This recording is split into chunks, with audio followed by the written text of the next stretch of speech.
Mauro, Simone, España. Bueno, vamos a seguir con esta segunda sesión que tenemos hasta las 2:30, que está bastante condensada. Y con nosotros en esta segunda sesión tenemos a Ellada Evangelou, Shelley, Pierpaolo Piludu, y también tendremos con nosotros a Mauro Antonio Simone y Andrea Marina Villamayor, que ellos están desde Argentina y lo harán online. So we are now starting our second session today. We have four speakers, 3 with us, and the last 2 they will be connected, and we will have their presentation via Zoom from Argentina. So the first speaker that we have here, our Cypriot friend, Ellada. I will present her now. Ellada Evangelou is an interdisciplinary scholar and arts practitioner. She has studied in Cyprus and the United States. She is interested in the relationship between theater, dramaturgy, and identity, and works in the intersection of active activism and scholarship in post-colonial, post-conflict communities. She is co-founder of Rooftop Theater, collaborates with the Impact Project, the Festival Academy, and the Lemesos 2030 bid for Cultural Capital of Europe. She was a 2021 Global Fellow of the International Society for Performing Arts. She was a Global Faculty in Residency in Galantine, New York, and the Artistic and Executive Director of the Buffer Fringe Performing Arts Festival between 2019 and 2022. She's a research fellow at CYENS, Center of Excellence, and honorary research associate at the Department of Earth Science in the University of Cyprus. And her recent work with the Performing Collection Performing Archives project engages with interdisciplinary research across history and archaeology, museum spaces, photography, and performing arts. It is a collaboration with Dr. Despo Pasia, and in partnership with the Antiquities Department of Cyprus Museum of Nicosia in Cyprus and Medelhavs Museum in Stockholm, Sweden. Welcome, the floor is yours. Thank you. Sorry, it was a bit of a long CV. It's wonderful to be here. Thank you so much, and congratulations for the wonderful gathering that you've brought together. So, Iratxe, how can I put this on? Okay. Oh no! So, Ido. Es que no.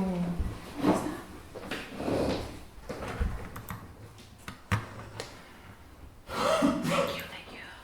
Yeah, voilà, aquí. No.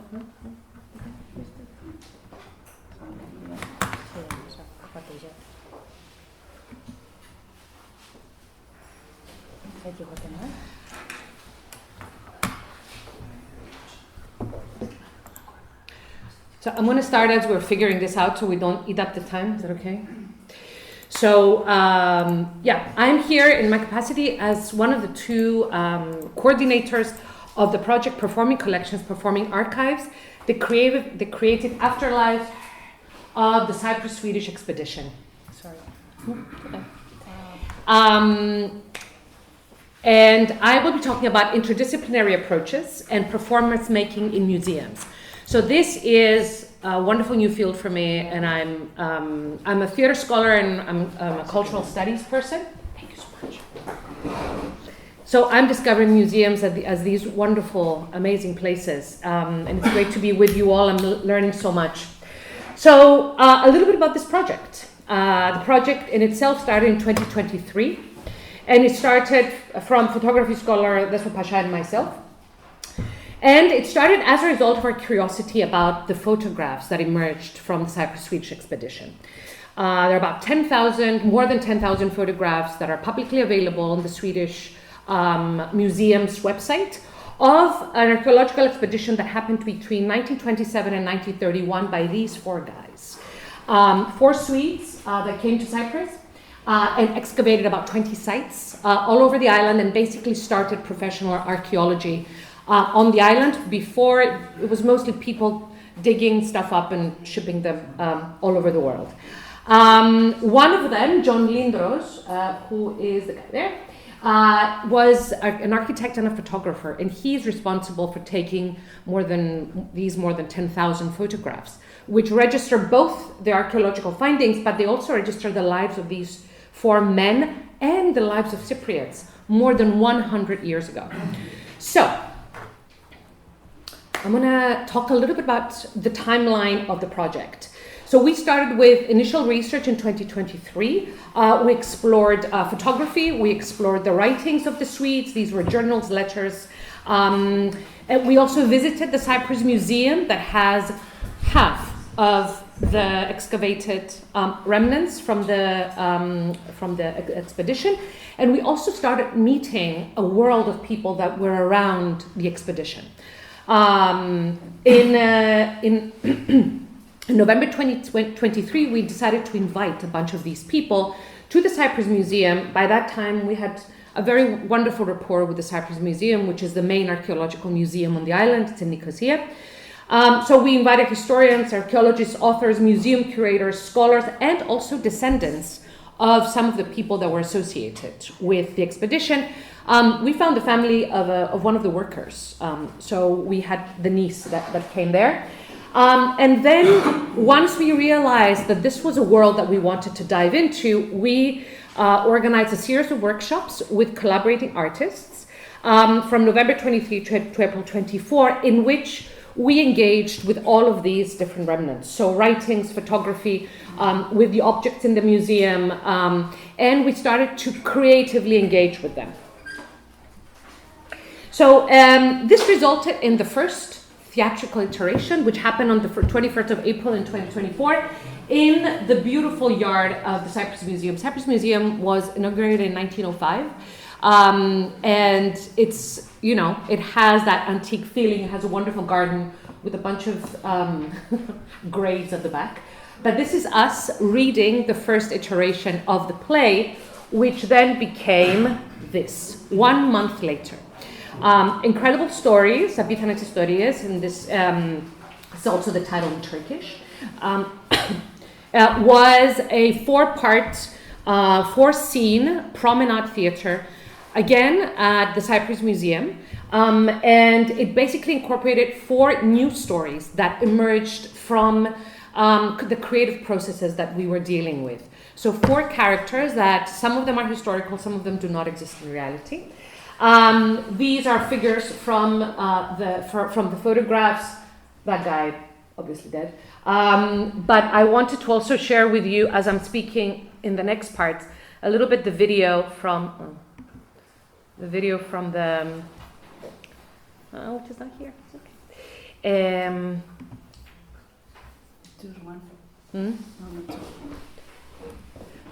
Okay, I will copy paste until. Okay. Sorry. We had put it on before, and now it's not here. Sorry, guys.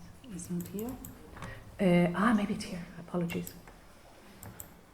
No. So we can. What do you want to say? Just basically to copy paste this. There's a link here. Okay. See, just to copy paste this link.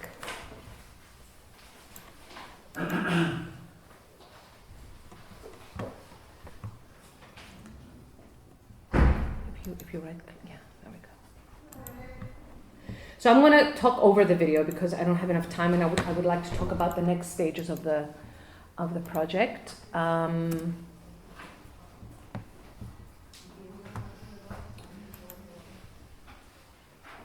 Okay.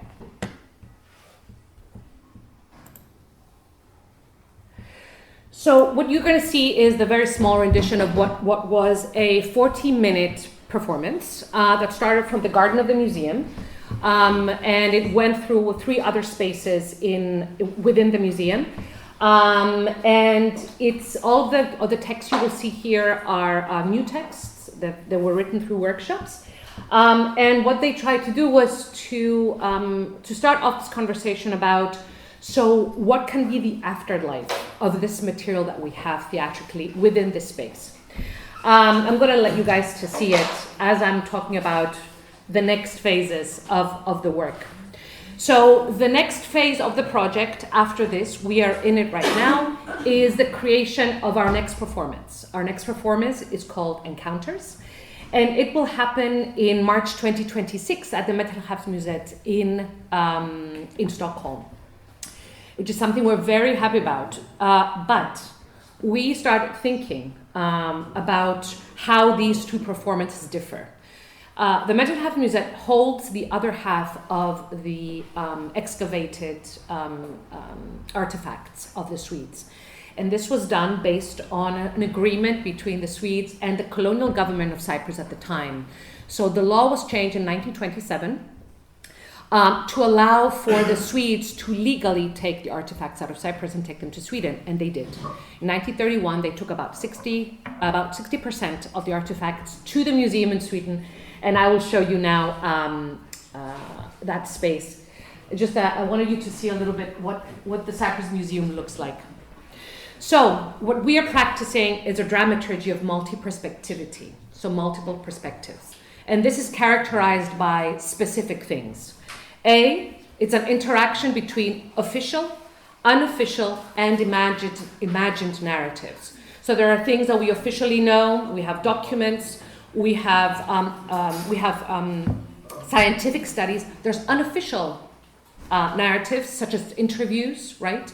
Interaction between us and people that are engaged with this topic, and imagined narratives, new ones that come from the interaction of individuals with this material that are created by theater professionals.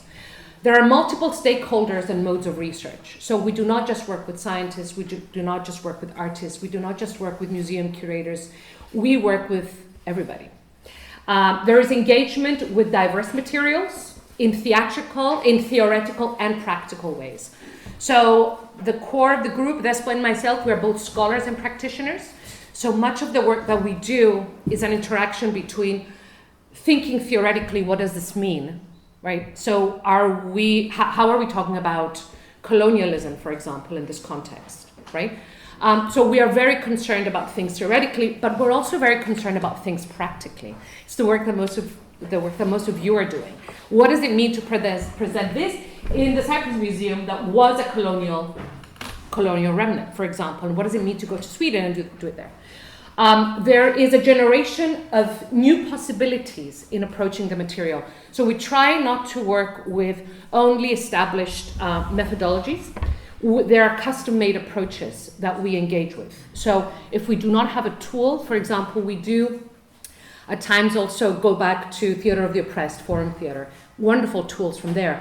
But if there are tools we do not have, we try to create new methodologies. And one of the things that we do is to establish new ways of working, new ways of creating dialogue.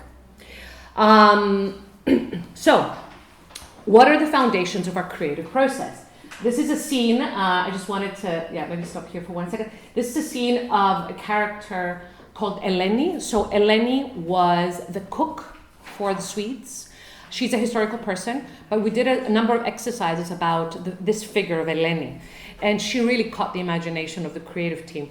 So she talks about, as she's stirring food, for example, in a cauldron, there's a screen down at the archaeological site, and someone has discovered the head of a gori, of an ancient statue. And she is kind of fascinated by that new life that is discovered as she's cooking food for these Swedes. So Eleni was really kind of captured the imagination. This is the third scene. But she becomes a bit of a ghost, which is wonderful. So what are the foundations of the creative process? So the foundational grounds for this work rest in diversity.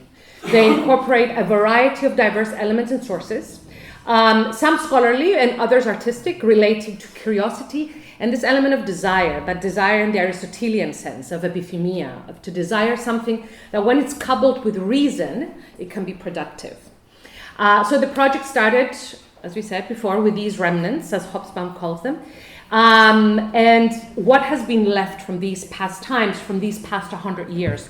It's not just the photographs, it's not just the artifacts, it's so many things that are left behind. So the first remnants is the photography. So as this is closing, I would like to show you we can close it completely, thank you. We go here. Sí. Okay. I'd like to show you, this is the picture that everything started from. So at some point in 2022, Despo and I ran a workshop, right? And in that workshop, we were working with narratives and images. And she came with this picture, and I'm like, what the hell is this? And who are these people? And who's that woman? So that is the wife of the principal archaeologist, and Yersta. They came to the island, and this is a visit that they did to Galavasos, which is a village in Cyprus. This is 1928, more or less. So this picture, a million questions. So who was the woman? Where were the other women? What did the men around her think of this? What was she thinking? Who are those kids? Because there's a bunch of kids. What were these people doing before, and what were they doing after the picture was taken? Was it winter, and were these people cold? So again, there were more than 10,000 pictures that come from this archive. And all of them open up these wonderful questions about space and time and stories. Okay. I'm going to kind of pass through most of these, but say that I wanted to also share with you this. This is the document that started our process with the new performance that we're putting together of encounters.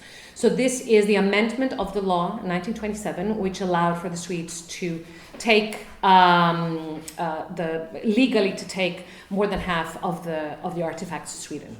And this was very interesting because our scholarly side started to ring a bell and say, we need to think about colonialism in different ways, right? So Cyprus has kind of a long history of kind of colonization. British left in 1960, and since then there's kind of cultural colonization by Greece and Turkey on the island, not to mention the other economic forces that are very much present from the Middle East to Russia. So it's kind of this amalgamation, but then you have this historical record which allows for a different type of conversation. So just in a nutshell to go through, I'm just going to go through where our material is coming from. So we have the written remnants, we have interviews from the different descendants. We also have, our research also focuses very much on this issue of time. Not gonna happen. So, and the passing of time, these past 100 years have been largely formative, both for Cyprus and for Sweden. It's a period of great prosperity and peace for Sweden, in opposition to its violent past, as well as a time of industrialization and secularization for that society. In almost direct opposition, Cyprus, it's been one of its most violent centuries, with war, division, segregation of its population, and this is just on the political level, not to mention the human level. Space has played a huge role. The Mediterranean versus Scandinavia, very, very different kind of experiences in the past century. Scandinavia the Mediterranean is becoming increasingly segregated. Scandinavia is becoming increasingly united, looking at things from outside, right? And the other element that I also wanted to mention that is part of the process is the agency of humans. So the agency of humans are the creative partners in this. It's all the people whose curiosity and work goes into this, including archaeologists, including historians. We have an excellent working relation with a Swedish historian who is the primary historian for the life of Gustav Adolf, who was the descendant to the throne of Sweden, who actually had a huge role in the Swedish expedition because he fundraised for the Swedes to come to Cyprus. Okay, so a very important element also is speaking about space and speaking about the two museums. This is a defining image. So this is a Yerini. Yerini was one of the spaces that was excavated by the Swedes, 1927, and in that they discovered the sanctuary. It's still a little bit hazy about what the sanctuary, who the sanctuary is to, but in that they discovered something like 1,800 statues. They call it the Cyprus Warriors Army, like the. So these are the statues at the Cyprus Museum. Those are the statues at the Metal Half Museum. So this collection is split in two, right? Which is fascinating in thinking about how parts of the history cannot really be discussed in unison because space separates them. But yeah, and what can we do about these types of separations? Where are we now? Okay, and I'm going to talk a little bit about this, and then I'm going to stop because I really just went completely overboard. So as we're doing this is Elena Gatokleos. Elena is a collaborator, an actress, and a performer, and this is a walk that she was doing at the Metal Half Museum. I wanted to show you the place where the performance is going to be. So thinking about the work that we're going to do is the fact that now it will happen in a new museological framework, right? And as this space will be a new, recreated, co-curated performance space, how are we, a bunch of Cypriots, for the most part, because we also have Swedish actors, going to approach this issue? So, quote, museums present and communicate certain ideas, histories, and values as authentic, universal, and objective, despite the fact that these ideas, histories, and values are a product of their time, space, and sociocultural framework. In theater language, we could consider this to be a specific narrative, a specific story told by each museum. So the Metal Half Museum, which you're seeing now, was founded in 1954, and it's the State Museum of Mediterranean and Near Eastern Antiquities. It used to be a bank. It used to be like one of the main banks. It's at the center of Stockholm. It came through the merger of the Cyprus collection, which is one of the biggest ones that exists there, and the Egyptian Museum. So the museum emerged through the involvement and collaboration of many stakeholders, amongst them Gustav Adolf, who then became king. So in this context, we needed to address a question that is part of a current discussion in museums and museum studies, and is the colonial legacy both of the space and the collection. The system of exploitation that was facilitated by the British colonial forces had allowed for the excavation and the taking of the artifacts. But what can we say today about the role of the Swedes and the Cypriots in this process now, 100 years on?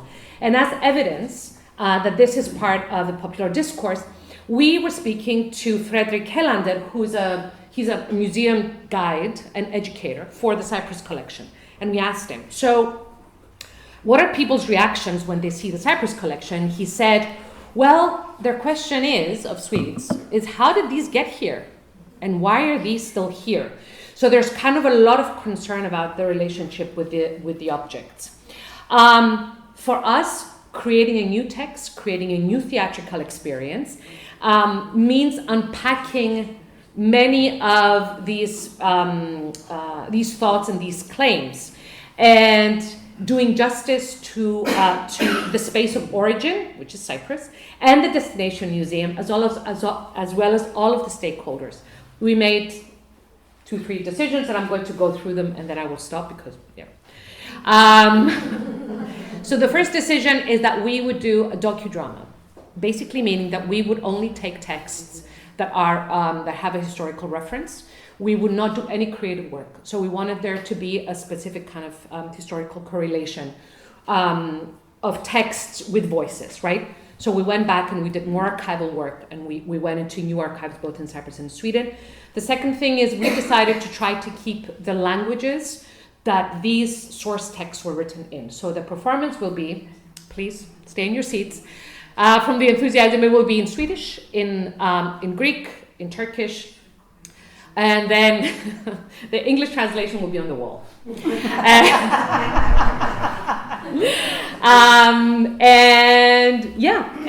We will be zooming also, and I just want to, just so you also meet him, we'll be zooming into the life of this guy. So this is Tolis Swidos. He's a Cypriot. First, he was a driver and a conservator for the Swedes. This is in Cyprus. And then he decided to move to Sweden. So he's one of our bridges, and he wrote. He has wonderful texts that he wrote. We also have his correspondence, and we were in touch with his family. This was given to us by his Swedish family. So he is a bridge, and we're using this man as a bridge, hopefully also producing an audio guide for the museum with his voice.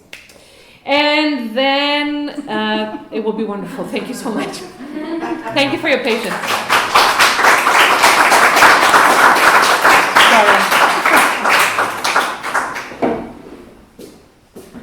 Sorry, I'm going to be very strict. I'm sorry. Because, I'm sorry. No. It's, I totally went.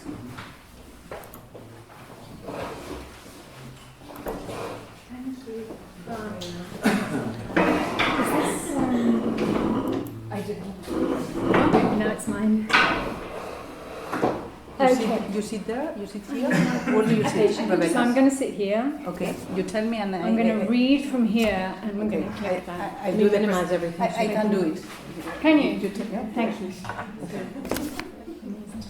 Okay, so now con la segunda ponente, ahora tenemos con nosotros a Rebecca Shelley.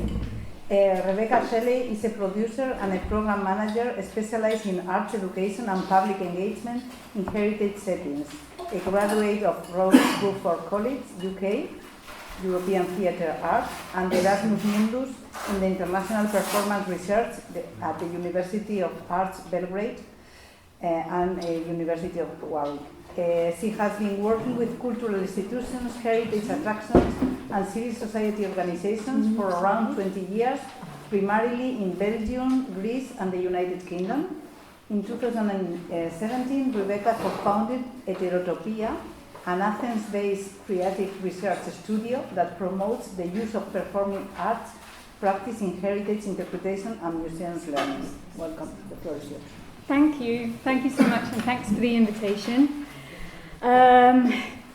So I'm quite excited to have an opportunity to talk about this topic because it's a topic that I worked on quite a bit in the past and that I just sort of keep coming back to over the years.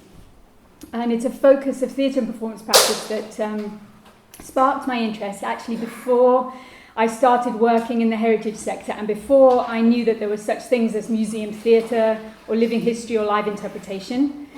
As you said, my background is in applied theatre and educational drama, and before working in museums, I designed and managed educational programs focused on language and literacy, so that was my sort of topic at the time. I worked often in partnership with other arts educators, so using other arts-based approaches, visual arts, design, music, etc. And I've always been interested in this idea of multilingualism, but also multimodality, so this idea of languages in the broadest sense as means of communication. And I've kept that interest going, multilingualism, polyglossia, heteroglossia, as my work has focused more and more on cultural heritage interpretation and museum education. And I think we have already spoken quite a bit in different projects about the use of language, about switching between languages. Actually, your presentation was a great segue. I think there's a lot that can be said about this. I am going to run through, this is great. I'm going to run through some work that I've done in the past and just talk about it from a design sort of point of view and think about it in 3 sections. So the 3 sections of my presentation with practical examples, it's just stuff that I've tried out. Sometimes with more or less success. And the idea really that I want to share with you is if we're thinking about language, to open up access, to build audiences, to include people, what are the different sort of considerations? Can we do work without talking at all?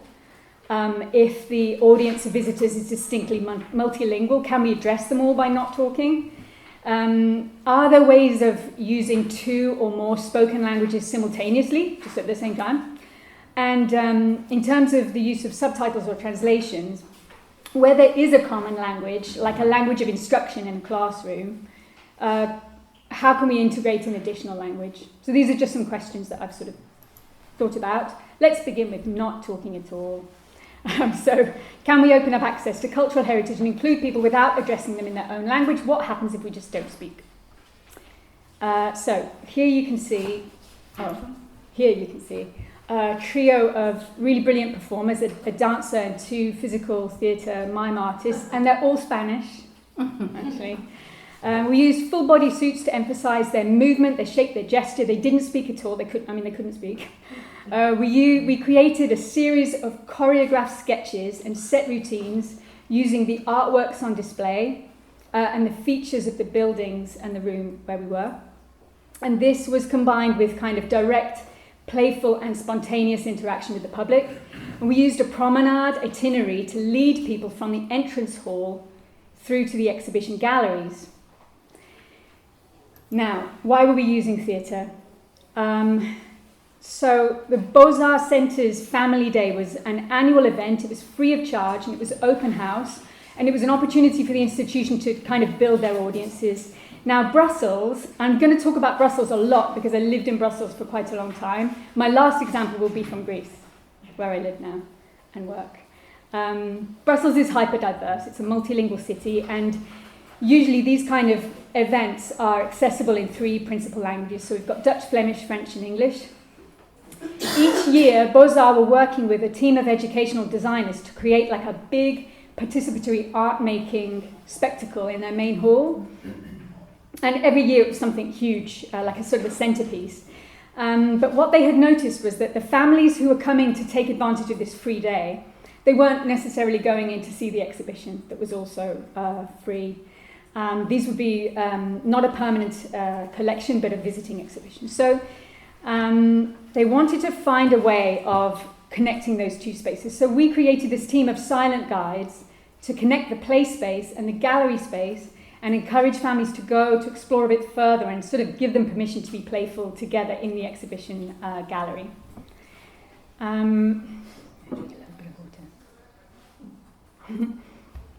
So the next year, Family Day came around again. They also did a late nocturne event where they were sort of trying to boost their young professionals, young people audience, so drinks and DJs sort of night. And we produced a piece of performance work for both. They brought the same designers back, but this time the exhibition, instead of the Belgian expressionist that was the previous year, this year it's the salons of 18th century Paris and these kind of idyllic Arcadian scenes. Same designers came back. They made a huge mantua dress in the main hall, and people spent the day using scrap material to sort of decorate this, play inside it. And we came back with the same troupe of actors and made another team of roving guides. Now, the Watteau, the exhibition of Antoine Watteau, this gave us a really good prompt for theatre making because often they feature characters from the Commedia dell'arte, which is this well-known theatrical tradition from the 16th to 18th century, which I don't need to say to you all because you know that. It lends itself really well to non-verbal performance. These troupes toured really widely. They often overcame differences in dialect and language by using a kind of a gibberish. It's quite ironic. Nonsense language, okay, that mimics real language, sounds and rhythms. So we used this. Our characters spoke nonsense. And we drew on this rich history of comic routines, gags, sketches of the Commedia. We used the same structure as the year before. We were moving between the main hall and the exhibition space, interacting with visitors in the building itself. And the public engagement focus was the same as before. It's about bringing new audiences into the Arts Centre to see the exhibition and be creative together. And those audiences, of course, are themselves pretty multilingual and diverse. So, one more example. We wanted to see if this approach would work as a kind of a repeat, regular, bookable museum tour as opposed to an open house day. So can it generate income was our question. The Museum of Ixelles is a really nice art gallery, small local art gallery. They were looking for ways to encourage local audiences to visit more often, to come back. As before, that audience is multilingual, so we wanted to see if one program could address them all. There are financial considerations there as well. If you're offering a tour in one language and in another, can you bunch that audience together? That was the question. So we created Museo, which is a 50-minute tour of the museum's really gorgeous permanent collection. Again, no words, just dance, movement, physical comedy. Our guide characters appeared, they sort of pop up in this Belle Epoque section, and then they lead the group around a route that highlights about 20 key works from the collection. At each point, there's like a comic sketch, a small dance routine, a simple game. Now, we weren't doing any talking, but the audience were talking almost constantly amongst themselves in their family groups, so small groups within the big group, and that's really important, and I'll return to that at the end. So multilingual encounters, the next section. If we're going to open up access, reach new audiences, are there ways of using 2 or more spoken languages simultaneously? So 3 quick examples of things that I tried in that space. So this is a really old example, but it's something that I did, and I realized retrospectively that it had a museum theatre element. So it was part of a community cohesion, like intercultural dialogue project. Brussels has quite a unique multilingual identity, and it has really specific issues around language learning and integration. And in the program that we put together, we included 2 heritage sites in a sort of a city treasure hunt game, and part of that game involved learning about key moments from the city's history. Now, the project aimed to get language learners and native speakers together to explore the city for a day. There were 3 teams, a Dutch-Flemish team, a French team, and an English-speaking team. And within each team, there were native speakers and language learners together, those who knew the city well, and those who were just newly arrived in the city. And when each of the groups on their different kind of, tours around the city playing this game, when each of them arrived at the heritage sites, they were met by a costumed historical character who would tell them about the site and then help them to reconstruct, to reenact, really, really crudely reenact a scene from history in the target language. So again, it's about kind of helping learners to have a fun reason to speak the language and having native speakers sort of help them in that and work together. And the actor that you can see playing 2 different characters 6 times in one day, he speaks all 3 of the target languages fluently, so he was a very valuable asset. The next example, it's another game. It took place during one evening as part of this Nuit Blanche cultural event that happens actually in many cities. We worked with the archives of the city of Brussels, and they wanted to raise awareness about their venue, about their collections and services. Apart from their reading room, usually there's no public access to this space. It was also sort of one of those behind the scenes kind of after hours opportunities. On the night, in order to play the game, people were asked to form small teams and choose a language to play in. They had access to the archive building, and they had to complete a series of tasks that enabled them to sort of stick a story back together. By gathering material from the archive, by interviewing these 4 sort of strange characters that they encountered along the way. So this is where there was this kind of performance element, the encounter with these characters. Once they'd collected all the missing pieces of each story, each one was an important event from the history of the city of Brussels. They had to share it on social media. In some way. So some acted the stories out, some actually improvised songs and raps, and some used little objects as puppets, and they filmed them and they shared them. So by the end of the night, we had 4 stories from the city, told again and again in all kinds of different ways, some in English, some in Dutch, some in French. But our actors were trilingual again, so they were using all languages. Depending on what somebody started speaking to them, they just carried on. Okay, the last example was using live performance in history and heritage engagement. Now, this was part of an intercultural festival that included a street parade, concerts, a photography exhibition, public debates, a pop-up football tournament. Matonge is the African quarter of Brussels. It sits right next to the European quarter, which is the home of a lot of the European institutions, including the European Parliament. And the festival activities sought to highlight this challenge of gentrification, right, which has really changed the area. And this question of how different communities can overcome barriers and get to know each other a little bit better. So this is not a conflict situation, but it's very much a kind of a language identity, national identities, and very different socioeconomic groups living alongside one another. So over the first few days of the festival, alongside all of the other events that were taking place at the program, we had a big board showing the street map of the area of the two adjoining districts. And we asked people to use post-it notes. I love a post-it note. To add their stories to this map. What happened here? What's your history of this space?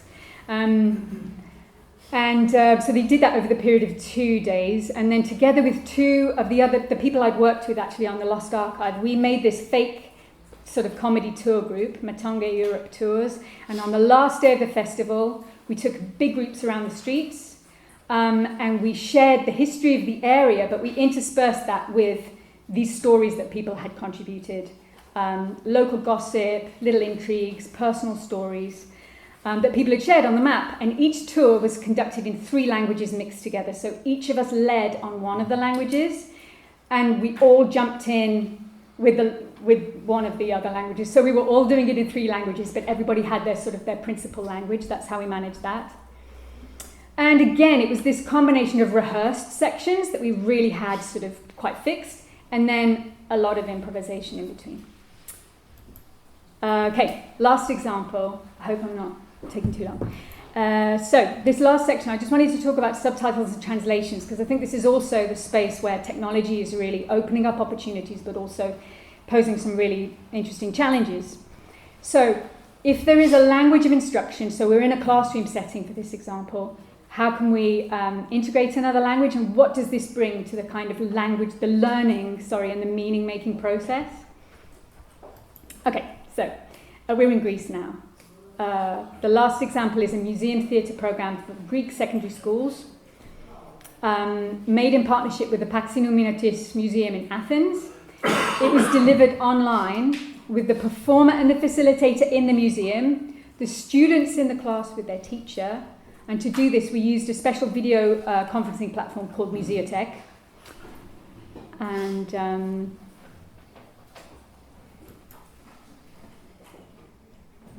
yeah, that's the one, yeah. So the students were invited to imagine themselves back in 1950 in Athens. They have to help a very nervous reporter to prepare to interview the famous actress Katina Paxinou, who's just come home after many years living in the USA, where she won an Oscar. So this reporter is starstruck and nervous. The students have access to material from the archive, courtesy of the museum. And the encounter is in Greek, but this archive is in English. This section of their archive is mostly in English. So we had this challenge of how to integrate that. So throughout the encounter, the reporter character asks the students questions about Paxinou's life that she needs to fill in the gaps, and they're helping her to fill in the gaps. The students can scan through a selection of different source materials to find these answers. And before the programme, they've also watched a series of short clips that we just have up on YouTube. And here, the reporter has given them additional information. So they spend their time trying to help her prepare for the interview, also trying to help her calm down and put herself together. And this programme supports actually several curriculum topics. And this sort of theatrical game-like element, actually, what we're looking at is how does this enrich online learning, an online museum visit that would otherwise be maybe not quite so active and interactive or motivating.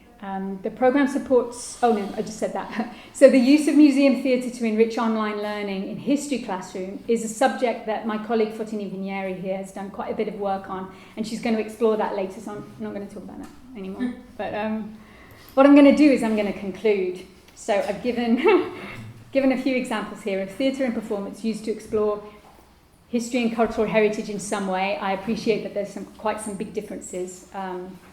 I've divided them into groups here to attempt just to think about them as different approaches, really. I want to just finish with a few sort of reflections. So my first group, those first three, this was looking at mime, dance and gesture, right, without a spoken language, without a real spoken language, to engage speakers of different languages together at the same time.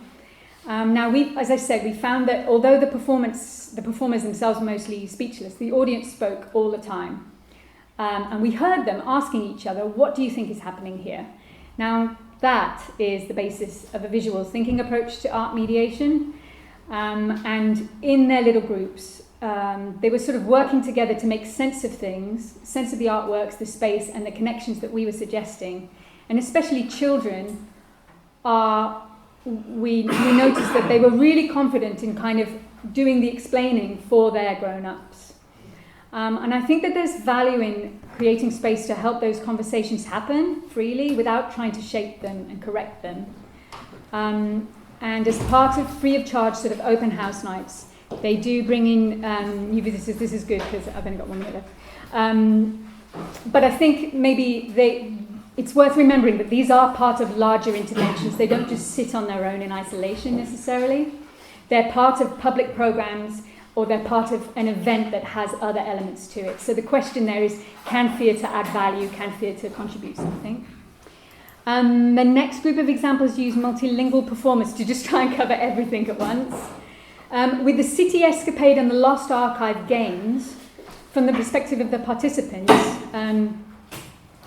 we've got the use of this language buddy system to integrate different levels of fluency, different levels of literacy. And in the second example, we've got the use of social media content creation to share the experience with others. So there are two sort of devices there at work to support the use of the different languages. And in the last example, that giant map that was there for 2 days, that gave everybody the opportunity to contribute something, but also to read other people's contributions. And that gave us a light-hearted entry point, really, to talking about some quite heavy issues: rental prices, community displacement, homelessness. We visited a squat on the tour, but the comedy element and the personalised element sort of helped us navigate that. And then in the last example, which I gave its own section, so you've got the YouTube clips, those video clips are subtitled in both languages, and the students watch those in advance.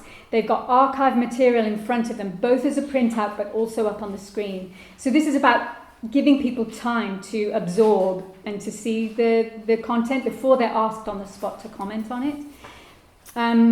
Now, although we gave the teachers the answers, just in case, the students, they got their phones out and they would scan and translate themselves. They were also looking online for additional material.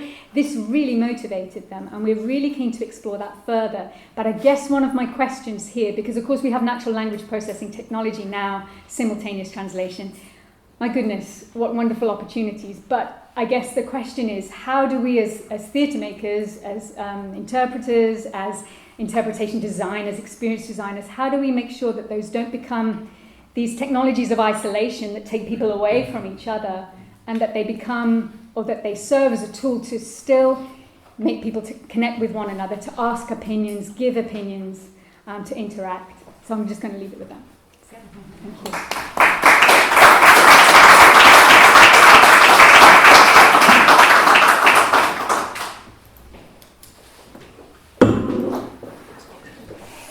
Ok, Pierpaolo, por favor.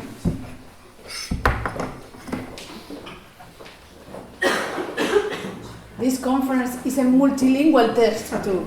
A real multilingual test. So now we change a little bit. Bienvenido. Yes. Gracias. Now we change a little bit. Tenemos con nosotros, abbiamo con noi Pierpaolo Piludu di Cagliary, vado a fare la presentazione in inglese. Pierpaolo Piludu, one of the directors of the theatre company Cada Teatro in Cagliary, where he works as an actor, playwright, director of shows and workshop leader.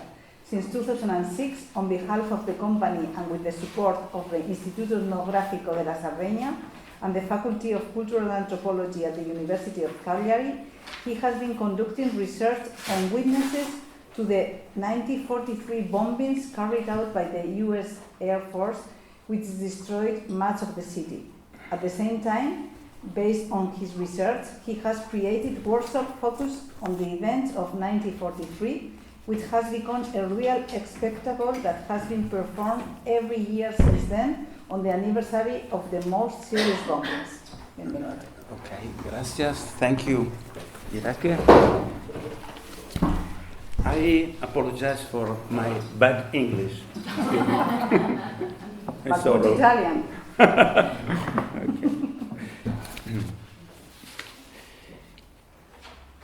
Many witnesses to the bombings of Cagliari in 1943 told me the sirens sounded at all hours. At night we often ran away with the coat over the pajamas.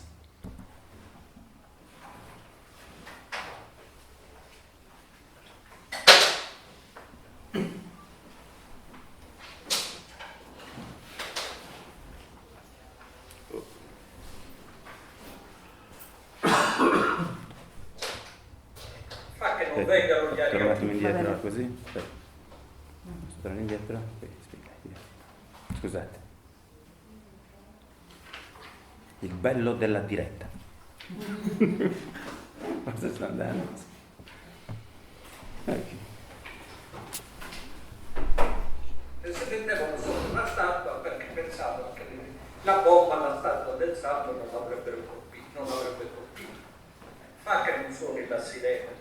Fa che non vengano gli aeroplani, fammi vivere fino a domani. E se qualche bomba casca giù, dolce Madonna, salvami tu.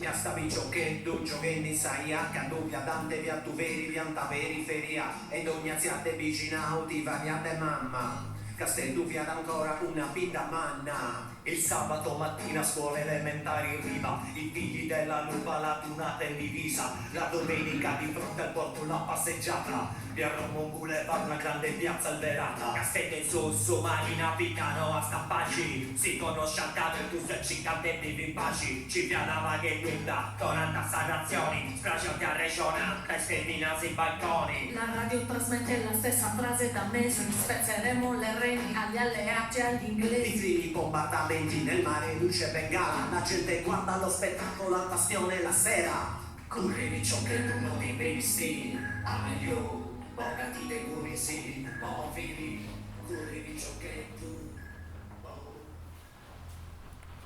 Since 1982, I have been working on Cada Teatro, a theater company based in Cagliari.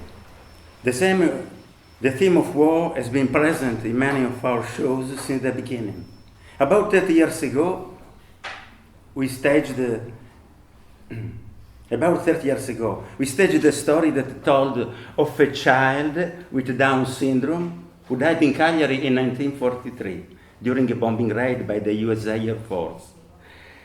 In that occasion, we discovered that most of the students were unaware of the fact that in the same year during the war, most of the town's buildings had been destroyed or severely damaged.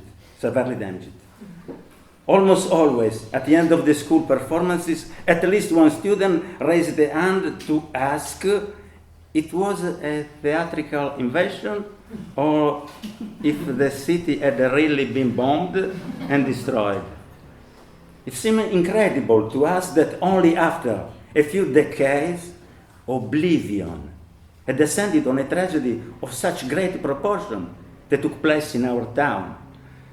Next to the entrance of some schools, there were still the marks of the bombs and fragments. So, my companions of Cada Teatro and I asked ourselves if we could do anything to try to fill at least partially this memory gap. In 2006, we decided to act in two ways, an anthropological one and a theatrical one. In collaboration with the Chair of Cultural Anthropology of the University of Cagliari, we began to record the stories of our fellow citizens who, during childhood or youth, had seen Cagliari crumble under the bombs. At the same time, we held the first theatrical workshop focused on this tragedy, which was attended with great enthusiasm by numerous adults and elderly people of our town. At the end of the workshop, a performance was held. Cagliari, 1943, the war inside our houses. On stage, 20 learned actors and actresses, some of whom had witnessed the tragedy. Since then, every year, on the days of the anniversary of the bombings, the show continues to go on stage. Also this year, in May, for a few days, there are reruns dedicated to schools, recorded, sold out.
It may seem paradoxical, but the success and long life of this representation is perhaps given by the fact that, in particular in the first part of the show, the audience has fun. They enjoy the liveliness of 20 children of an elementary school in Cagliari in 1943, played by students, actors and actresses aged between 65 and 92. Madness and every murder that the war entails are felt more intensely if the people killed cease to be mere numbers of daily war bulletins. The moment that we know something about the life of any human being, the sorrow, the anger, the indignation for his death, for her death, increases. In the show, we bring to the stage the stupidity of the fascist regime, the phrases of Mussolini praising the war, the phrases that the teacher in the school tried to inculcate in the children. Molti nemici, molto onore. The children try hard to understand. Dad, the teacher said that one of the most beautiful things is not to have a lot of friends, but a lot of enemies. She said it's a big honor to be surrounded by enemies. that? I don't understand. In the first part of the show, there is room for smiles, bitter smiles. But in the second part, the comedy turns into tragedy. At the same time, anthropological research has continued. To date, we have collected the stories of 140 witnesses from 1943.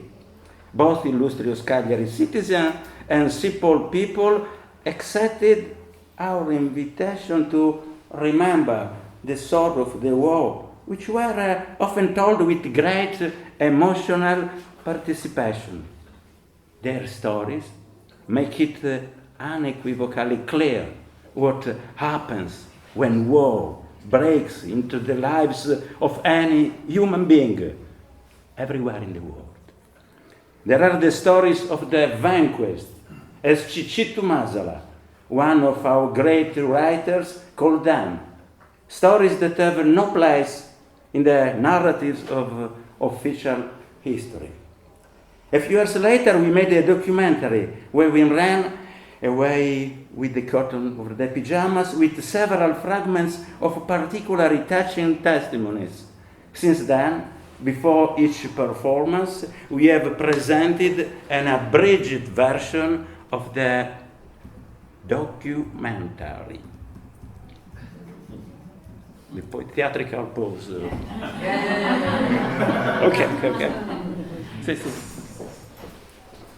Okay.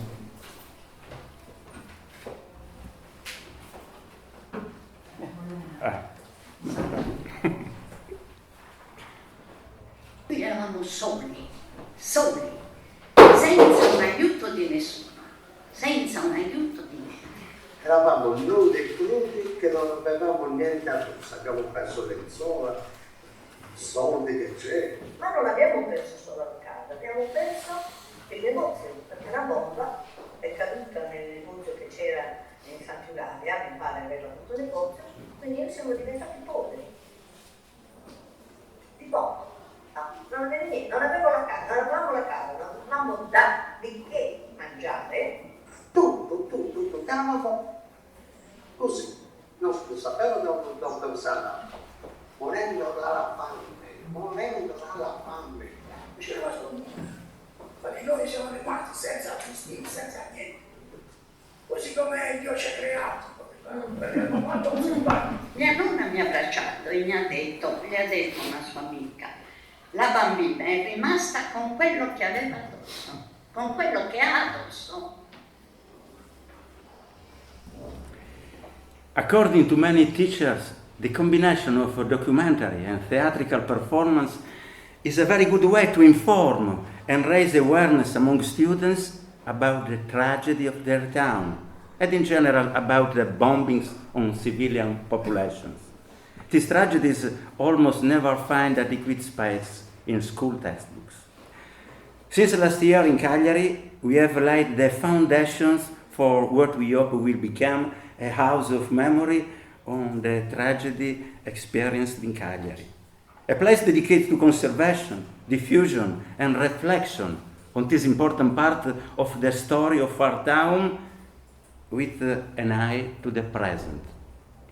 There is already a website where we are inserting, as they are restored, the fragments of the numerous testimonies we have collected over the years. A long work will be necessary to be able to optimize the images and audio of all the interviews carried out.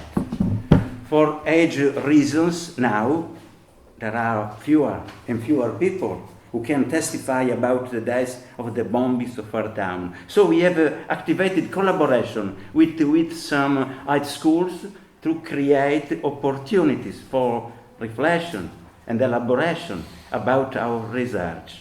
We intend to make sure that the archive is alive and dynamic, always in progress. Last year in the auditorium of high school, in collaboration with the teachers and students, we gave life to a day attended by some of their grandmothers and grandfathers who were in Cagliari during the bombings.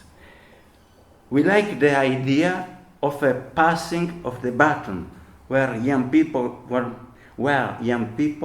become custodians of the stories of their grandparents or their neighbors. Students would commit themselves to continue to tell these stories, giving life to a second memory that actualizes and enriches the first. Today, more than ever, we need that young people commit themselves to remember their responsibilities of past tragedies and do everything possible to stop contemporary wars and genocides.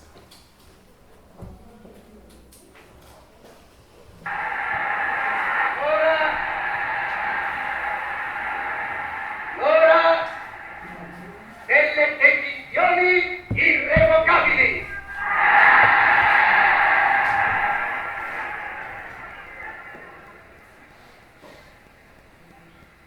La dichiarazione di guerra è già stata consegnata agli ambasciatori.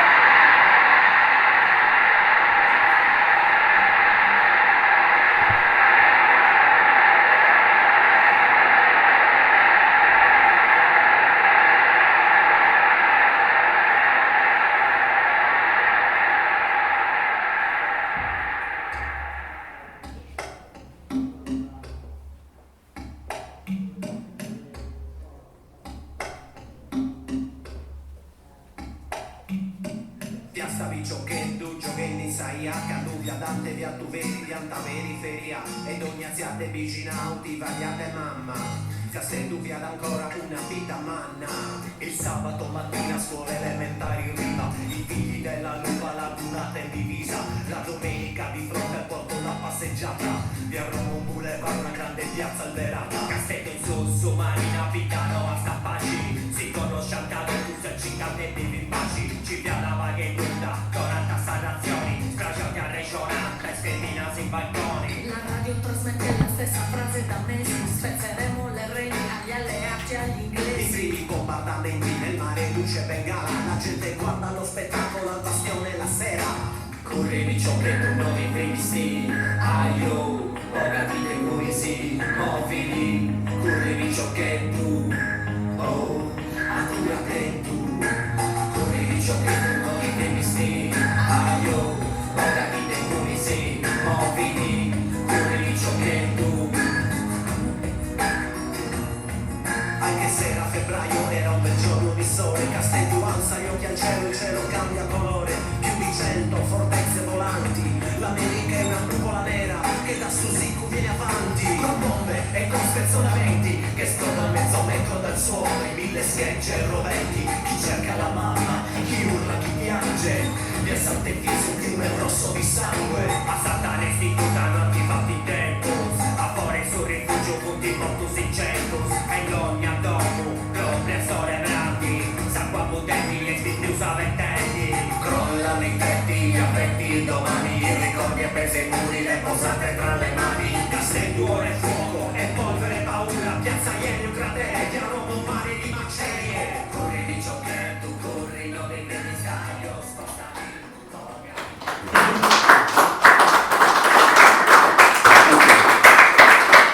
To end up, an invitation of Paola Ferro, a 92 years old actress addresses to the students concluding every rerun. Sempre è possibile che queste cose siano successe. Ma io che c'ero, lo so. So che cos'è il terrore di un bambino. Io avevo 10 anni. Di una bambina che chiede alla mamma: mamma, perché oggi non mi dai la merendina? Mamma, io ho fame. Che cosa ho fatto di male per non mangiare? E ora capisco che le lacrime della mamma non erano lacrime per un dolore fisico, ma per qualcosa che lei non riusciva a guarire, non poteva guarire. Ma voi lo potete fare, ragazzi. Voi siete giovani, voi siete la nostra speranza. Siete la speranza di coloro che hanno dato la vita per riuscire a trovare questa pace, libertà, amore. Voi dovete riuscire, dovete farlo. testimoni, abbiamo cercato tutti i modi di dirmelo. Ora quasi tutti non ci sono più, ma io oggi ci sono. E io, il mio testimone, voi dovete farlo per voi, per la famiglia che dovete creare, per realizzarvi e perché il mondo abbia finalmente pace, ragazzi. Ve lo chiedo, combattete per la pace, abbazzo la guerra, ragazzi. E grazie. It's okay. Thank you for attention.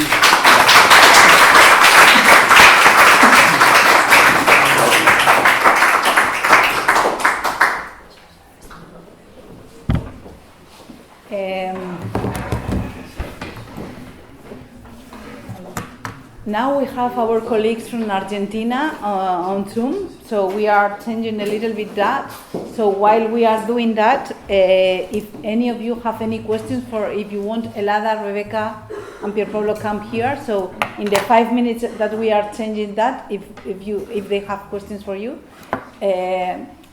Mientras nuestros colegas argentinos preparamos todo para que entren en Zoom, tiempo para hacerles unas breves preguntas a los tres ponentes del principio. But short, please.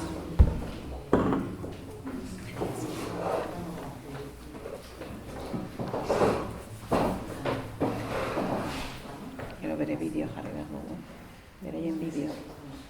Teatro por la identidad en vídeo. Ben Reitman. Okay, so any questions for Ellada, Rebecca or Pierpaolo? No words. Altrimenti interroghiamo noi. No, pequeña, en la foto, mil gracias por la presentación. En la foto tú tienes una camisa, dice clandestino, sì, sì. Clandestino. Clandestino. O siamo tutti liberi o siamo tutti clandestini. Interesante. Muchas gracias. Gracias mille. Gracias, Mauro. Andrea, ¿cómo estás? Hola, ¿qué tal? Buen día, ¿cómo están a todas, a todos? Estamos todas muy bien, muy contentas. Buen día, Mauro. Estamos probando para que se abra la pantalla, la imagen. En unos segundos podemos veros el plano, ¿de acuerdo? Vamos a esperar a que esté el ordenador abriendo y pondremos nuestra imagen en la pantalla. ¿Cómo está tu hija, Andrea? Hola, ¿cómo estás? Si escucho una voz conocida por ahí. ¿Está Iñaki aquí? Iñaki. No puedo girar la cámara. No. ¿Está bien tu niña? Ya está todo bien. Bien, sí, bien creciendo. Tú no me has podido entrar, ¿eh? Tú no me has podido entrar. Nice, thank you. Thank you, everyone. No estás solicitando entrar. ¿No puedes entrar? Un momentito, perdonad, que entre en la reunión, el ordenador principal está entrando, me piden mi permiso, que soy aquí la dueña ahora de todo. No llega.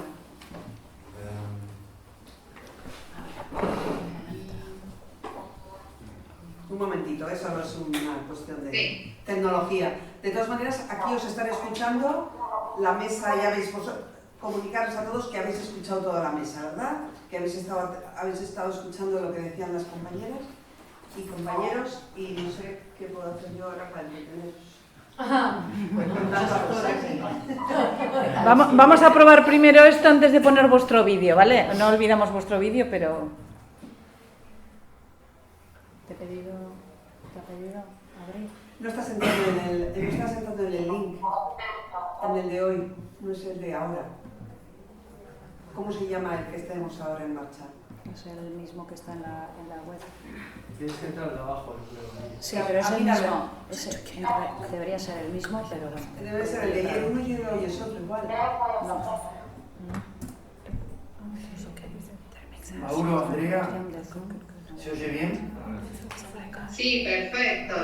Sí. Esta mañana en el primer panel, yo al presentar hice una referencia a mi aprecio y mi afecto por Tepori, por Teatro por la Identidad. Ahora estás Sí, ya te pillaste. ya te Bueno, qué bueno que estén en contacto, qué bueno que estén participando hoy. ¿Con audio No, a ustedes. No, sin audio. Sin audio. Corta tu audio. Pero bueno, luego le corto. A ver. Vale. Muy bien. Deja vídeo. Aceptar que se esté grabando. Ahí está. Excelente. Vale, os vemos. ¿Queréis que pongamos primero vuestro vídeo? Corta audio. Sí. Vale, vamos a ver si conseguimos ponerlo sin perderos. Pero hay alguna pregunta por ahí. No, no había. Damos un partido. Dago pendrive.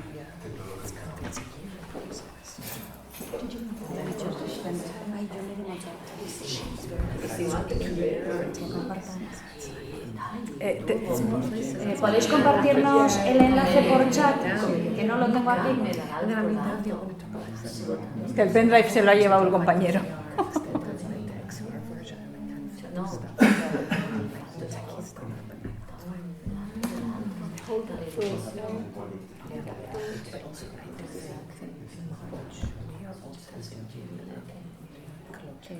¿Nos lo pasas tú, Andrea?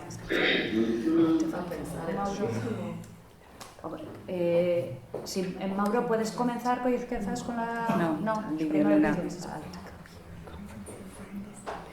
¿Nos podéis poner en el chat otra vez el enlace, por favor? Sí. Perdonad, que lo teníamos en un pendrive que se lo lleva otro compañero a otro sitio.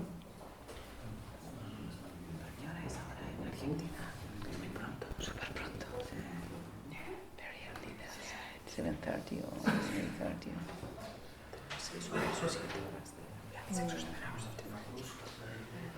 O si no, si me decís, ¿está en YouTube?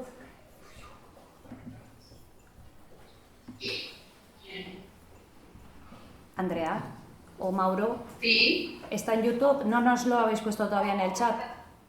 Es que ¿El video decís? El enlace del video, sí. ¿Nos lo puedes pasar por chat? O si no, dime dónde está en YouTube. No lo tenemos en YouTube. ¿Dónde? Hay que Sí, yo lo tengo, A ver, no, porque yo lo tengo en archivo, es un archivo el que tengo, el que me pasó el compañero que se ocupa de estas cosas, que es Matías. A ver si tenés en YouTube. Sí, le tengo todo. En YouTube no, pero lo puedo pasar acá directamente por chat. Compartiendo la pantalla. Reproducción. Compartirlo. Vale. Compártelo. Sí, compártelo. Vale. Perdonad, A ver. Sí, lo tenemos acá en el archivo, no, para. Ahí lo pongo, ya. ¿Lo podés? ¿Lo haces vos? Sí, dale, ahí lo hago, es un compartido, ahí voy. Perfecto. Mientras lo compartís os voy a presentar, ¿vale? Mauro Antonio Simone y Andrea Marina Villamayor, de Argentina ambos, son miembros de Teatro por la Identidad, un movimiento teatral de actores, dramaturgos, directores, coreógrafos, técnicos y productores que se enmarca en el teatro político. Durante 25 años, este movimiento ha tratado de defender la causa de las abuelas de Plaza de Mayo en Argentina, que desde hace más de 4 décadas buscan a 400 jóvenes que fueron sustraídos durante la última dictadura cívico-militar y cuya identidad sigue siendo desconocida. Vamos a probarlo.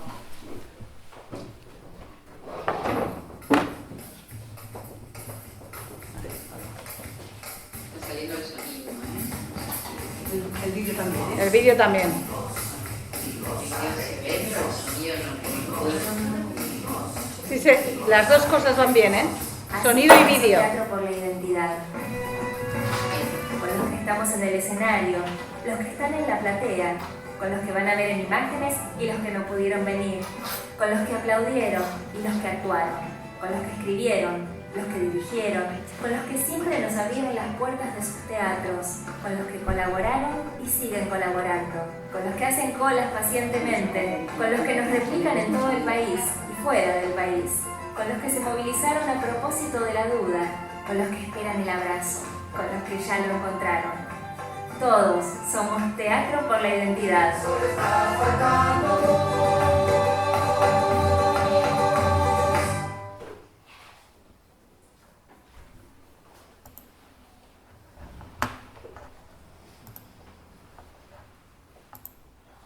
Genial.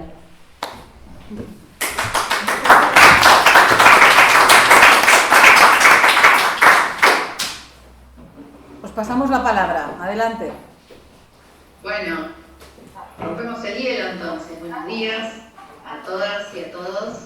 Mi nombre es Andrea Marina Villamayor y puedo decirlo porque sé quién soy. Mi nombre es Mauro Antonio Simone y puedo decirlo porque sé quién soy. Y bueno, ¿por qué nos presentamos de esta forma?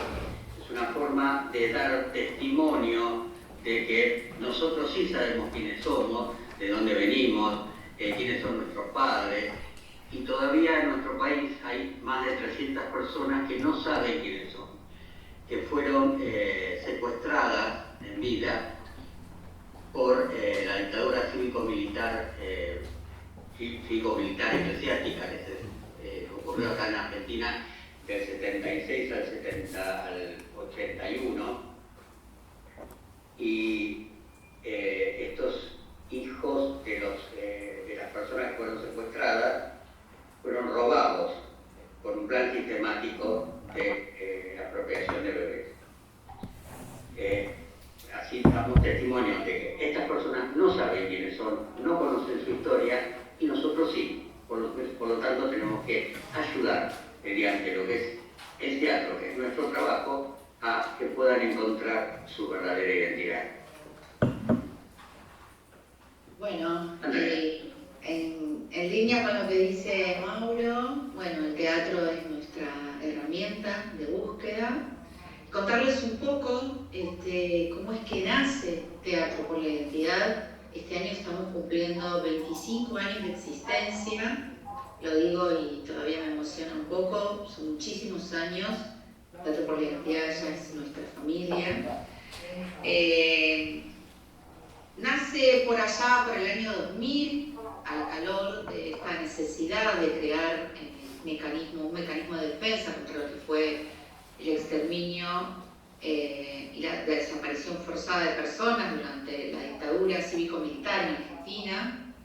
Un grupo de artistas se acercó a abuelas de Plaza de Mayo para ver cómo podían sumar desde su profesión y desde su deseo de querer hacer un aporte.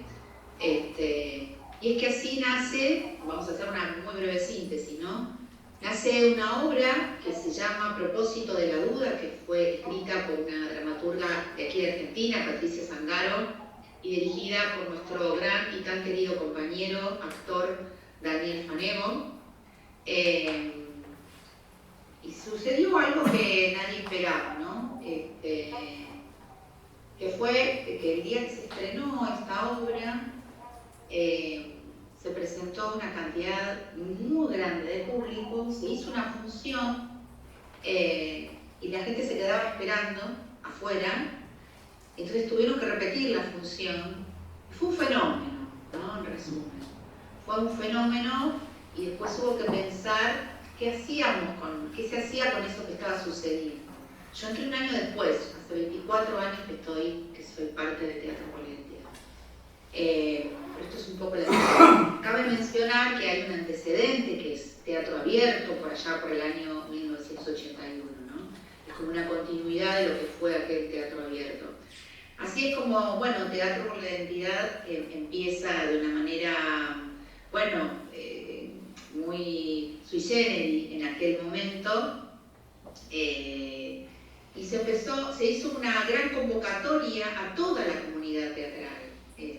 Teatro por la Identidad participan no solo actores, sino dramaturgos, coreógrafos, vestuaristas, productores, colaboradores de distintas ramas, de distintas profesiones, que acompañamos a las abuelas de Plaza de Mayo en esta búsqueda, ¿no?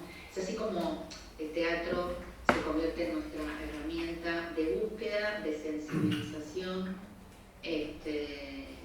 bueno, y de memoria, lo que nosotros decimos memoria colectiva también, ¿no? Porque esto lo hacemos de manera colectiva.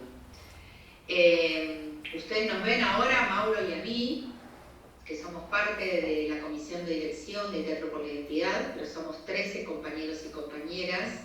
Contarles muy brevemente cómo estamos organizados y ahí te voy pasando la palabra, Mauro, porque vamos a ir conversando. Estamos organizados, somos muchísimas personas, ustedes también, no solo dos, pero Teatro por la Identidad es gracias a la participación de muchísimos artistas que pasan cada año por Teatro por la Identidad, y son cientos y cientos. ¿Querés contar? Bueno, nosotros tenemos 3 grandes comisiones, que es la comisión de dirección, la comisión de itinerantes y la comisión de colaboradores, que después les voy a contar. Aquí, si querés, Mauro, contar un poco cuál es nuestro trabajo en Teatro por la Identidad itinerante. Allá, después de que se hizo esta obra, se reunieron, bueno, se pusieron en escena unos 40 y pico de obras de teatro. En teatro los lunes, que en ese momento, los lunes en Buenos Aires, no se hacían funciones de teatro en los teatros. Por lo tanto, los teatros nos ofrecían gratis las instalaciones para poder realizar estas funciones. De estas obras que se realizaron en estos ciclos, en este primer ciclo y los que vinieron después, se extraen obras de fácil realización como para poder itinerar, o sea, sacar del ámbito de lo que es el teatro como estructura edilicia, y llevarlo a escuelas, fundaciones, y así hemos recorrido gran parte del país, inclusive en el exterior. Se hicieron funciones en escuelas, colegios, universidades, cárceles, y nuestro, digamos, gran hito, así como teatro político que somos, fue hacer funciones para las fuerzas de seguridad. En principio, gracias a esta idea en ese momento la ministra de Seguridad, Nilda Garret, hicimos funciones para las 4 fuerzas de seguridad: Gendarmería, Prefectura, Policía Federal y Policía de Seguridad Aeronáutica. Que fue muy importante, la primera vez después de muchísimos años de entrar. Nuestra primera función fue en la policía, en el Departamento Central de Policía, en donde en las épocas de la represión y en las épocas de la dictadura, por supuesto que estábamos todos aterrados, que para eso está la dictadura, para provocar terror y paralizarnos, pero bueno, nosotros, pasar por delante de una comisaría era algo que no se podía hacer directamente, primero por el terror que eso provocaba, y después que ese terror uno lo paraliza y trata de no ir a esos lugares.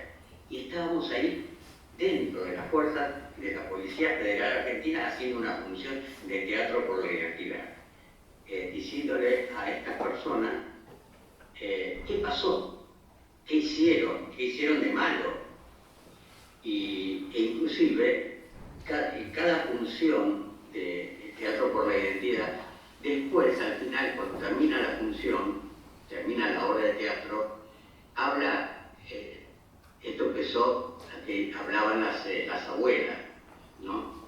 Las abuelas están muy viejitas, ya quedan muy poquitas, y ahora hablan los nietos contando su historia y qué pasó. Y esto es muy importante, ¿no? Porque es como que completa lo que es el teatro, porque las historias que nosotros contamos tienen que ver con ellos, se refiere a ellos. Hay muchas obras que cuentan directamente qué les ocurrió a estas personas, qué les ocurrió a los parecidos, qué les ocurrió a los nietes que fueron recuperados,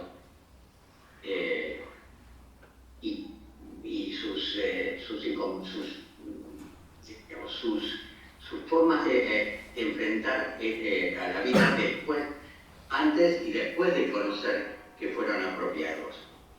Ahí me gustaría... Apropiados. Sí, decime, Andrea. Sí, sumar algo importante a partir de este hito, de esta acción política de nuestro teatro que consideramos que ha sido la principal, ¿no? Esto de hacer funciones en las fuerzas de seguridad. Es importante aclarar que cuando hablamos de la apropiación de estos bebés, que ahora son personas entre 47 y 50 años, cuando ahí Mauro contaba sobre los nietos que ahora dan testimonio, ellos cuentan brevemente su historia. En la mayoría de los casos, estos niños que fueron arrancados de los brazos de su madre porque parieron en cautiverio, sus apropiadores fueron, en muchos casos, los propios asesinos de sus madre y padre biológicos, ¿no? Entonces es muy fuerte. Y voy a citar a una nieta, que es el caso de Victoria Montenegro, cuando estuvimos en la Fuerza de Seguridad, que ella fue apropiada por alguien de las Fuerzas de Seguridad, justamente, la paradoja de encontrarse ahí dando testimonio cuando ella no quería saber absolutamente nada, aún sospechando que tal vez fuera hija de desaparecido y desaparecida.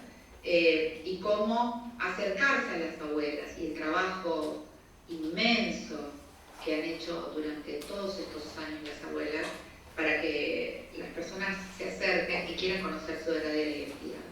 Y nuestro teatro lo que busca es acercarnos al público, que es nuestro gran desafío, conquistar nuevos públicos, para generar sensibilidad, interpelar, desde un lugar un poco más amoroso, que es la ficción, por un lado, el arte, la poesía, y recién, como decía Mauro, una cosa importante en términos artísticos y de contenido de lo que decimos en Teatro por la Identidad, trabajamos la identidad como eje principal, como en dos vetas, como en dos caminos. La identidad, cuando se habla de la apropiación y se cuenta una historia, que puede ser ficcional o que puede ser tomada del archivo biográfico familiar de las abuelas, que son algunos monólogos, y la identidad en su sentido más amplio, ¿no? La identidad como nuestro pueblo argentino, la identidad cultural, la identidad del trabajo, la identidad de salud,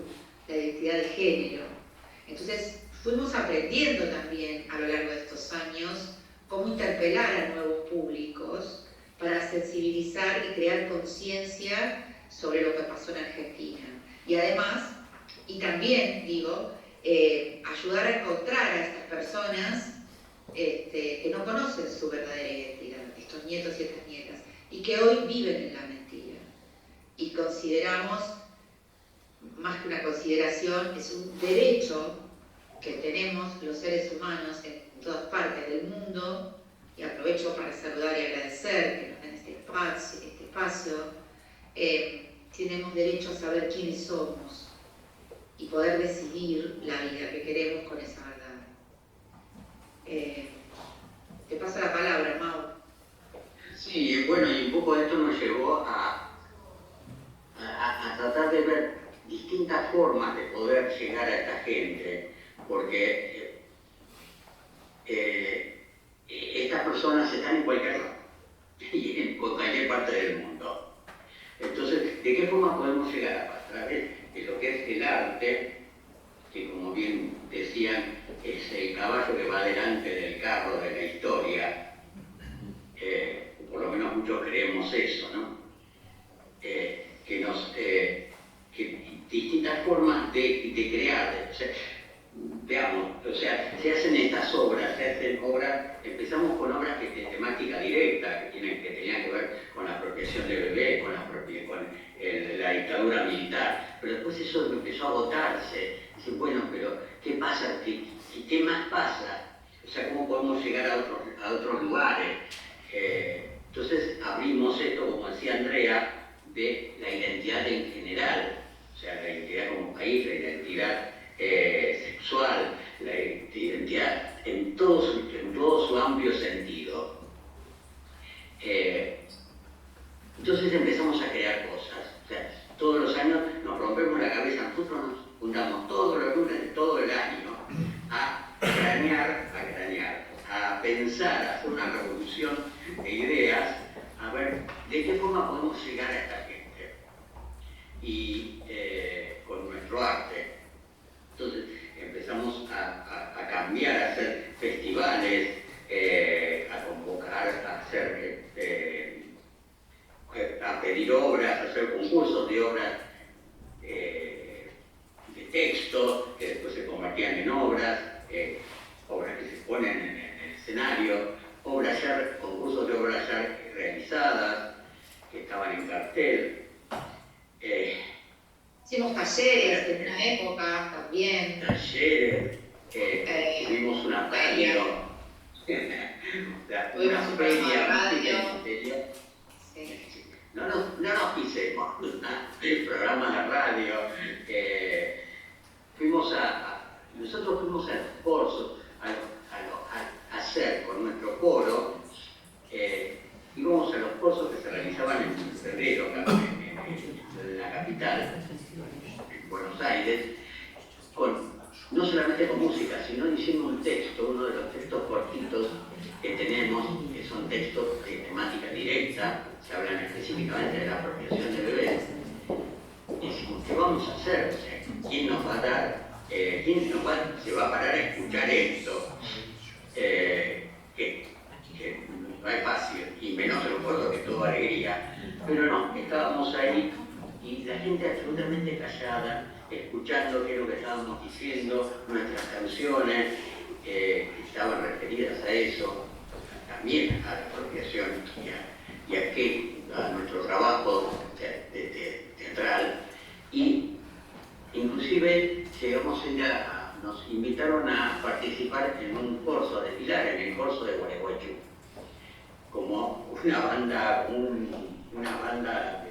de samba más, que también fue muy importante, fue transmitido por televisión. Después hicimos un programa de televisión en directo en un lugar que se llama el Centro Cultural Conex, en donde, como si fuese la casa de las abuelas preparaban un domingo sus videos, esa reunión familiar. Entonces se invitaron a todos los nietos, a actores, a actrices, a hacer su participación. Y en otras partes de este predio se realizaban obras de teatro, música, performance, circo. O sea, era una cosa convertida y todo esto iba en directo. O sea, fueron 2 horas en el canal, en ese momento en el canal estatal, que era Canal 7, fueron 2 horas en directo que se realizó esto. La feria mágica y misteriosa.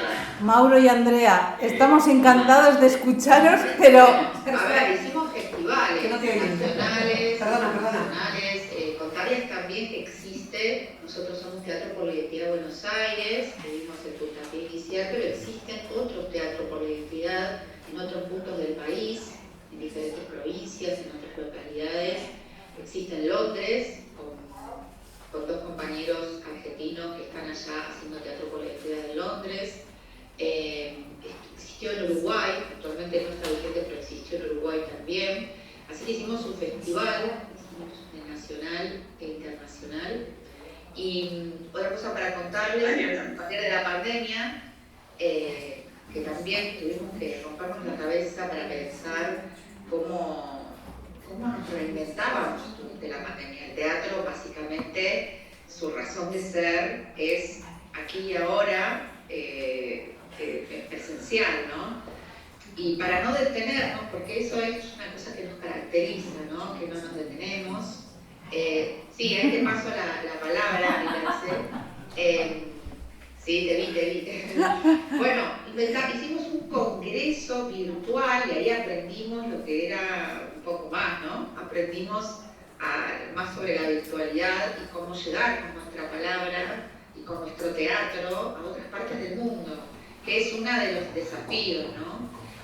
porque bueno, consideramos también que hay muchos nietos y nietas que no están en Argentina, por eso es fundamental este espacio que nos están brindando. Me sabe mal, Andrea y Mauro, me sabe mal cortaros, pero es que ya vamos súper mal de tiempo. Creo que nos ha quedado... Sí. Bárbaro, hermoso. Y sé que habéis hecho un súper esfuerzo despertándoos muy pronto para poder estar con nosotros. Desde aquí nuestro aplauso.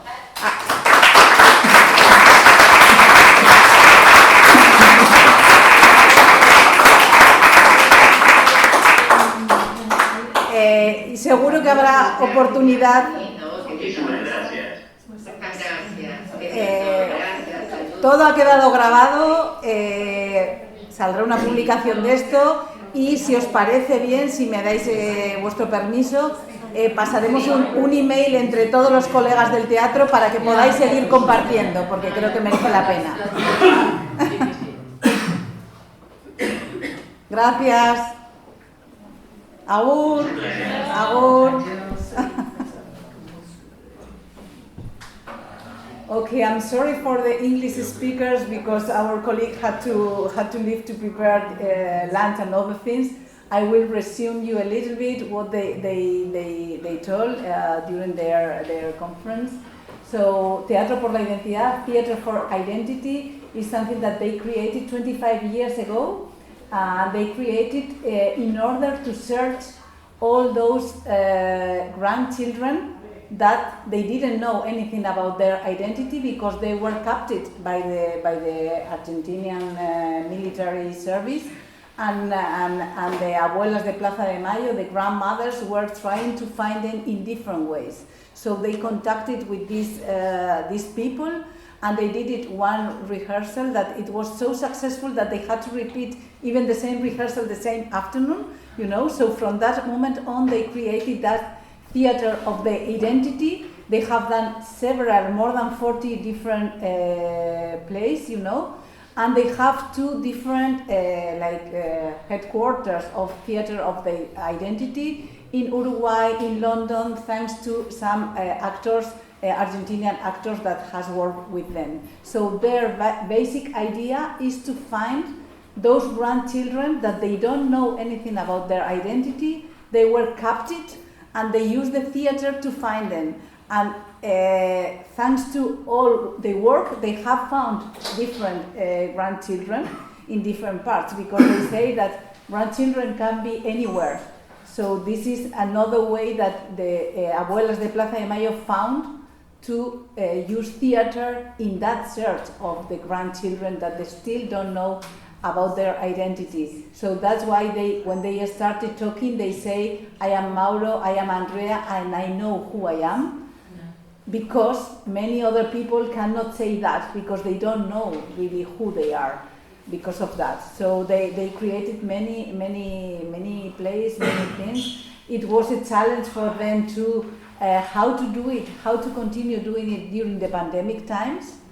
And what they did is these conjunctions with many actors and with many people of the theater, and they did it on Mondays. On Mondays because the Monday was the free day of the theater. So they collaborated with thousands of people all around those 25 years, you know, to continue doing artworks that somehow sent the message to these people that were there. Can you be one of those grandchildren that we are looking for? Okay, so more or less, so we will share the emails and the contacts of everyone, because I know that some of you, because of the lack of the language, you can have some questions and some other things, and we will help with that. But this is a really powerful thing that has been very useful to find some grandchildren. So that's a little bit that. Sí, Mauro y Andrea. Si tenéis alguna información que ya podáis tener en inglés por el tema del Teatro por la Identidad en Londres, etcétera, y nos la podéis pasar, yo se la hago llegar a todos también, ¿vale? Bueno, como no, sí, nos ocupamos. Muy bien, muy bien. Muchas gracias. Bueno, muchas gracias, Iratxe. Gracias a ustedes y recordar que, bueno, que la paz es revolucionaria. Thanks to everyone and remember that peace is revolutionary. Que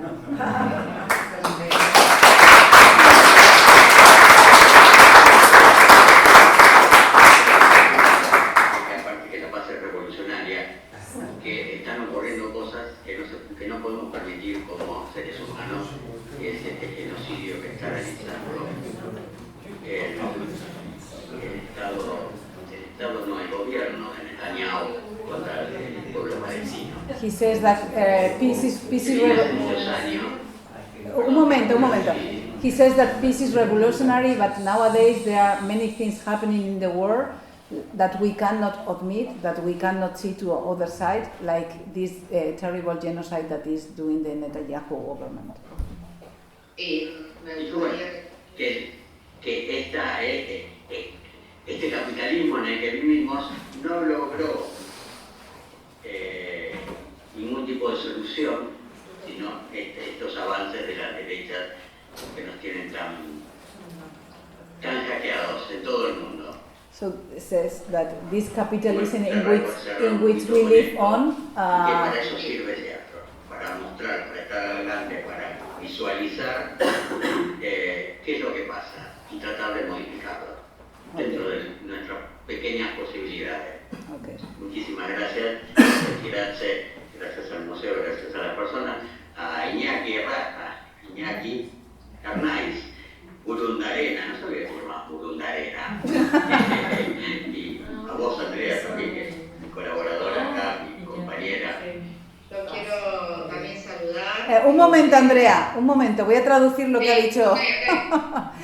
So he mentioned that this capitalism, this terrible capitalism that is dehumanizing a little bit and is creating or hacking the world with those very righteous governments, you know, and the theater can do many things. So that was the question of Mauro. Andrea? Bueno, además de agradecerte y agradecer a los presentes y a las presentes, bueno, también contarles para ir despidiéndonos que estamos en un momento muy difícil en nuestro país y estamos resistiendo. Estamos en un espacio de resistencia hoy por hoy de Teatro por la Identidad, con nuestros mayores esfuerzos para mantenernos en los escenarios, con un gobierno fascista, de derecha, brutal y criminal. Y eso es muy importante que también se sepa en el mundo, ¿no? Sí, un momento, traduzco. So another thing that Andrea is mentioning is that this is a very hard and terrible moment what they are living now in Argentina, in their country, and they are resisting hard against this fascist and terrible government that they have. And so they are doing a lot to try to continue doing their work in this very hard moment in Argentina. Quieren eliminar nuestros derechos, quieren eliminar los derechos humanos, quieren prohibir todo tipo de actividad que tenga que ver con eso, pero nosotros seguimos acá, resistimos, vamos a seguir estando en todos los escenarios de esta ciudad, de otras ciudades, hasta que aparezca el último nieto o nieta propia. So they want to erase all their the human rights. They want to erase all their rights, but they will resist and they will continue working on different theaters there or in other places of the world till the last grandchildren appears. Gracias.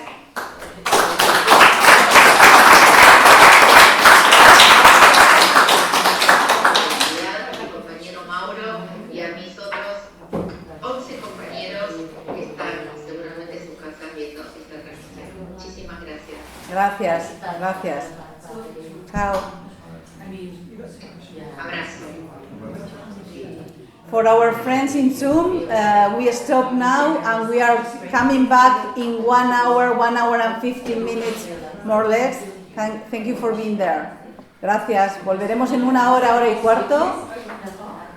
And for our friends here, we are hungry. Go to the museum like yesterday we have like 1 hour, 15 minutes to have lunch, okay?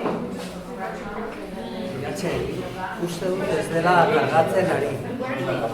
Ordenagailua? Bai. Ez que ez dakit, nire kablean non dago. Kargatzen ordenagailua. Ahi amatatu.